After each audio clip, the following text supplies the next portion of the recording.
Zion Williamson, he looks fat. He looks fat. Zion Williamson ruined his own career. Zion Williamson was supposed to be the next LeBron James.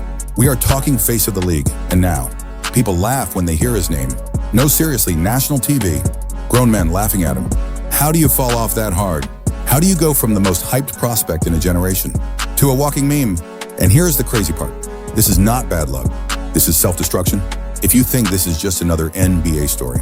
Nah, this one is different, because nobody sabotaged Zion, except Zion. If you love real NBA stories like this, hit that subscribe real quick, because trust me, this story only gets crazier from here. Now let me ask you something. What if I told you? Zion Williamson might be the biggest wasted talent in modern NBA history. Yeah, I said it. And before you get mad, let me explain, because right now, this is Zion Williamson, always injured, always out of shape, always missing games, every season. Same story, he shows up, looks decent for a few games, then boom, gone, again.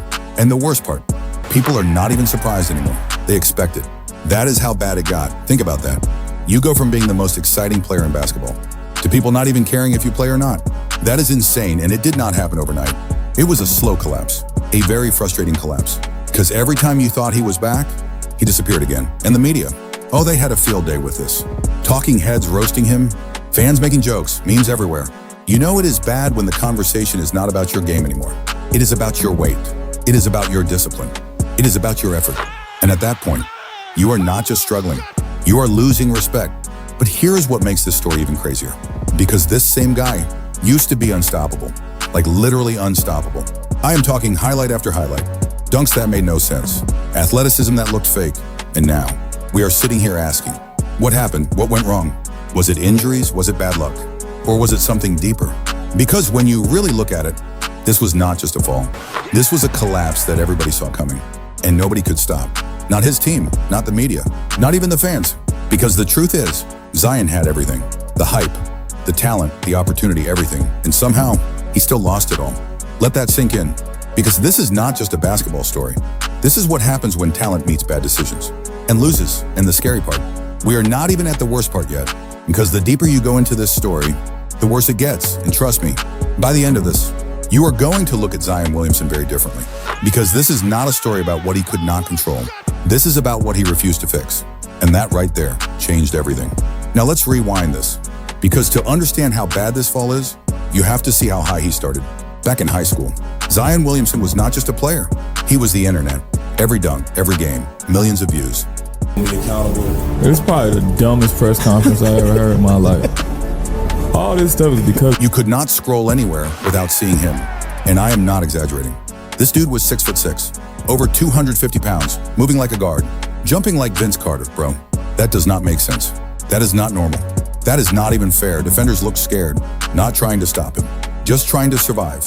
And every time he took off, you knew something crazy was about to happen. It was like watching a human highlight reel, but bigger, stronger, more explosive. People started saying it. This might be the next LeBron. Not maybe, might be. Because we have never seen anything like this before. And then he goes to Duke. Now it gets serious. Because this is not high school anymore. This is elite basketball, top recruits everywhere, future NBA players everywhere. And guess what? He dominated them too, like it was nothing. Training camp sets a record, 45-inch vertical at almost 300 pounds. Let me say that again, almost 300 pounds, jumping like that. That is not human. That is a cheat code. And it did not take long. Before he became the biggest name in college basketball, R.J. Barrett was supposed to be the #1 pick. That lasted about 5 minutes because Zion took over everything. Every game, every headline, every conversation, NBA teams were already planning for him. Tank for Zion, you remember that. Teams losing on purpose, just for a chance to get him. That is how big he was. And then the comparisons got louder. LeBron, the next face of the league, the future. And honestly, it did not feel crazy. Because when you watched him play, you believed it, you had to. Because nobody his size should be able to do that. Nobody. And then draft night came, the moment. The moment that was supposed to change everything. Zion Williamson, #1 pick. But here is where things got weird. Because while everyone else was celebrating, Zion did not look happy. Yeah, you could see it on his face. He did not want New Orleans. He wanted New York. Big market, big stage. Instead, he got sent to a small market. And right there, something felt off. Because imagine being the most hyped prospect in years. And before you even play one NBA game, you are already disappointed. That is not a great start. And people noticed, media noticed, fans noticed, everybody noticed. And it raised a question, is this guy really locked in? Because talent is one thing, but mentality, that is everything. And here's the thing, at this point, nobody cared, because he was just too good, too exciting, too special, and people thought it will work itself out. It always does for players like this. Right, wrong, because this right here, this moment, this was the beginning, not the peak, the beginning of the problems, and nobody realized it yet. But they were about to, because what happened next changed everything. Now here is where everything starts to shift, because before Zion even played one NBA game, Zion Williamson today had surgery to correct a torn meniscus in his right knee. He will miss 6 to 8 weeks. Before the hype could even fully explode, his body already broke down. And that should have been the first warning sign, but people ignored it. Because talent like that, you want to believe it will work out. You have to believe it. But let's be real for a second. You are almost 280 pounds, jumping out the gym, exploding every possession, landing with insane force. What do you think is going to happen? Your knees are not made of steel. This is physics, and physics does not care about height. There was even a study. Every pound of body weight equals 4 pounds of pressure on your knees. Do the math, you are 280. Your knees are taking over 1,000 pounds of force. Every jump, every landing, every game. And Zion plays like a wrecking ball, explosive, aggressive, relentless. That is a disaster waiting to happen. And guess what? It already happened at 19 years old. So the solution is obvious, right? Lose weight, adjust your game, take care of your body, simple, right, wrong. Because Zion did not see it that way. He came out and said something that changed everything. My body is a blessing. And hold on, wait a minute. Zion, my guy, you just tore your knee. And you are saying this is fine. Nah, that is not confidence. That is denial. Big difference. Because confidence says, I can fix this and come back stronger. Delusion says there is nothing to fix. And Zion chose the second one. And right there, that decision, that mindset, that was the real injury, not the knee, the mindset. Because if you do not believe there is a problem, you are never going to fix it. And that is exactly what happened. But here is what makes it even more frustrating. Because when Zion actually played, oh my God, he was ridiculous. His debut, 22 points in 18 minutes, shooting threes, dunking everything, bullying grown men. It felt like, yeah, witty, this is the guy. This is the future. And fans started dreaming again. Imagine when he gets in shape. Imagine when he stays healthy. Imagine his prime. That was the narrative. But Zion shut that down immediately because in his mind, there was nothing to improve. And that is scary because talent can take you far, but mindset decides how far you stay. And Zion's mindset was already working against him. But again, nobody wanted to accept it because every time he stepped on the court, he reminded you why the hype was real. He was unstoppable at the rim. Too strong, too fast, too explosive. Defenders had no answers. It looked like grown men trying to stop a truck. And for a moment, we forgot about the problems. We ignored the warning signs because watching him play was just too fun, too exciting, too special. But deep down, the truth was still there. His body was not built to last like this. His mindset was not built to adapt. And those two things, together, were going to destroy everything. And here is the crazy part. It had already started. We just did not realize it yet because what came next? That is when things got real. And then, for a moment, everything looked like it was going to work out. Zion came back. And when I say came back, I mean really came back. Rookie flashes were gone. This was dominance, full control. He was averaging over 27 points a game on ridiculous efficiency, like historically efficient, getting to the rim whenever he wanted, finishing through contact like it was nothing. You could not stop him. You could only hope he missed. And most of the time, he did not. This was it. This was the version of Zion everybody was waiting for. The real one, the unstoppable one. And now, he was actually staying on the court, playing games consistently, looking engaged, taking accountability, even staying after games to work on his weaknesses. And people started saying it again. Yeah, he is back. He is him. Face of the league potential. Everything was lining up. Talent, production, mindset, finally. It felt like he figured it out. And just when you start believing, just when you start trusting it, everything falls apart again. Because the NBA does not care about potential. It only cares about consistency, and Zion could not give you that. The offseason hits, and suddenly rumors start flying. Zion and his family are unhappy. Already 2 years in, and he wants out. Wait, what? You just got here. You are just starting to build something, and you already want to leave. That is not a good look. That is not leadership. That is not commitment. And fans started noticing, because it is one thing to struggle. It is another thing to not even try to stay. I mean, physically I'm fine. Now it's just a matter of I feel like Zion. Before the next season even begins, another problem, another injury, broken foot. But it is fine, right? They said he will be back soon. First game of the season. No Zion a few weeks later. Still no Zion a month later. Still no Zion. Now people start asking questions.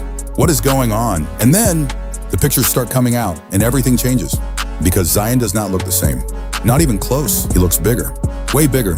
Reports start coming out. 300 pounds, maybe more. Some even said close to 330. Now hold on. How do you go from elite shape to this in one offseason? That is not normal. That is not just genetics. That is lack of discipline. And the jokes start flying again. But this time, it is not funny anymore. Because now it is affecting his career. His recovery is slower. His body cannot handle the load. Everything starts breaking down again. And just like that, an entire season gone. No games, no progress, nothing. And now the narrative changes. This is no longer bad luck. This is a pattern. Come back, look great, get injured, disappear, repeat, over and over again. And the worst part, it feels preventable. That is what makes people frustrated. Because when a player gets hurt, you feel bad for them. But when it keeps happening, and you can see why, now it is different. Now people start blaming you. And Zion was giving them reasons. More weight, more injuries. More time missed, and less accountability. And then something happened. That made everything even worse. CJ McCollum gets traded to the Pelicans. New teammate, veteran leader. You would think Zion reaches out, welcomes him, builds chemistry, right, wrong. He does not contact him for 3 weeks. That is not just weird, that is unacceptable. That is not how stars act. That is not how leaders act. That is someone who is not invested. And when your own teammates start noticing that, that is a problem, a big one. Because talent can carry you far. But relationships, culture, commitment, that is what keeps you there. And Zion was losing all of it. And at this point, you have to ask the question, is this really about injuries anymore? Or is this about something deeper? Because the pattern is clear now, and it is not going away. And here is the scary part. It is only getting worse. Because what comes next, that is when things get really ugly. Now this is where things get uncomfortable. Because up until now, you could still make excuses. Injuries, bad luck, wrong situation. But this next part, you cannot defend this. Because this is when the Pelicans had enough. They looked at Zion and basically said, we do not trust you. And they did not even try to hide it. Because when it was time to give him a max contract, they did give it to him. But not like you think. This was not a normal max deal. This was a warning. A contract full of conditions. Weight requirements, body fat limits, game minimums, all tied to his money. Let me translate that for you. They said, Zion, if you want your money, stay in shape and actually play. That is crazy. Think about how bad it has to get for a team to put weight clauses in a superstar contract. That does not happen unless they do not believe in you. And that is exactly what this was. A lack of trust, a lack of confidence. And honestly, can you blame them? This man played only 85 games. In 3 years, 85. That is barely one full season in 3 years. And every time he came back, same issues, same questions, same excuses. So the Pelicans said, enough. And here is the wild part. It actually worked for a little while. Zion came into the next season, looking better, moving better, playing better. He was explosive again, dominant again, making all-star level impact. The team was winning, climbing the standings. Everything looked perfect. And for a second, you start thinking, maybe this contract woke him up. Maybe this is the turning point. Maybe he finally gets it. And then, you already know what happens next. Another injury, hamstring, just like that. Everything stops. And once again, what was supposed to be a short absence turns into months. Weeks turn into months. Months turn into silence. And the Pelicans fall apart without him. From top seed contender to fighting just to survive. And here is the part that makes people mad. Because when the playoffs were on the line, Zion said something crazy. He said, physically, I am fine. But I do not feel like Zion yet. Wait, what does that even mean? Your team is fighting for their season. Fans are waiting, your teammates need you. And you are sitting out because you do not feel like yourself. That is not how this works. That is not what superstars do. Superstars show up. Superstars push through. Superstars lead. And Zion was on the bench watching. And just like that, another season, another disappointment, another opportunity gone. And at this point, the conversation changes again because now it is not just about injuries. It is about commitment. It is about accountability. It is about how serious you are. And the answer was not looking good. And then things got even worse because now it was not just basketball anymore. Off-court issues start popping up. Embarrassing headlines, bad decisions, the kind of stuff that makes people question everything. And now the image is damaged. The respect is fading. The patience is gone because fans can accept injuries. They cannot accept carelessness. And Zion was starting to look careless. And even he knew it. He admitted it, saying it is hard to stay disciplined at his age, with money, with lifestyle. And look, that is real. That is honest. But at the same time, that is the problem. Because being great is not easy. Being the face of the league is not supposed to be comfortable. and Zion was struggling with that reality. And here's the truth. This is not about talent anymore. We already know he has that. This is about discipline. This is about choices. This is about whether he actually wants it. And right now, the answer is not clear. And when that happens, your career starts slipping away. Slowly, then all at once, and Zion was right in the middle of that fall. And the scary part, it was not over yet, because what happens next might be the most frustrating part of this entire story. And just when people were ready to give up on him, Zion pulled everyone back in. Again, because the next season, he actually stayed healthy. Well, healthier than before. He played around 70 games, 70 for Zion. That felt like a miracle. He looked better, leaner, more focused, more consistent. And the Pelicans, they were winning. Almost 50 wins, play in position. Everything felt different. This time felt real. Like this was finally it. The version of Zion we were promised. And then came the moment. Play-in game against LeBron, the ultimate test. Old King versus the supposed next one. And Zion showed up. 40 points, dominating, attacking, unstoppable. He looked like the best player on the floor. And for a second, everyone believed again, this is him. This is the guy. This is what we waited for. And then, it happened again. 3 minutes left, game tied. Zion drives, and boom. Hamstring done, just like that. Everything gone. Again, the Pelicans lose. Without him, season hanging by a thread. And even when they made the playoffs, Zion did not play a single minute. Not one, think about that. All that build-up, all that hope. And he is not even on the court. That is the story of his career. Always almost, never fully there. And at this point, it is not surprising anymore. It is expected. And that is the saddest part, because Zion is still young, still talented, still capable, but nobody trusts it anymore. Not the fans, not the media, maybe not even his own team. Because how many times can you believe the same story before you stop believing? And here is the reality now. 5 years in, same issues, same injuries, same questions, and nothing is truly fixed. Even when he plays, you still see it. The weight concerns, the conditioning, the inconsistency, it never fully goes away. And that is why his value dropped hard, from untouchable to questionable, from future superstar to risky investment, from next LeBron to what could have been, and that is brutal. Because we all saw it. We all saw how great he could be. We all saw the flashes, the dominance, the potential, and now we are watching it fade in real time. And the worst part, this was avoidable. That is what makes this different. This was not just injuries. This was not just bad luck. This was decisions, repeated decisions, ignoring problems, refusing to change, not taking it seriously enough. And it adds up. It always adds up, because talent alone is not enough. Not in the NBA, not at that level. You need discipline, you need consistency, you need accountability, and Zion never fully embraced that. And that is why we are here, talking about what went wrong, instead of celebrating what he became, because in the end, nobody ruined Zion Williamson's career, except Zion Williamson, and that right there is the hardest truth of all. We thank for your watching till the end. If you want more crazy NBA stories like this, make sure to subscribe right now, because the next video is even crazier.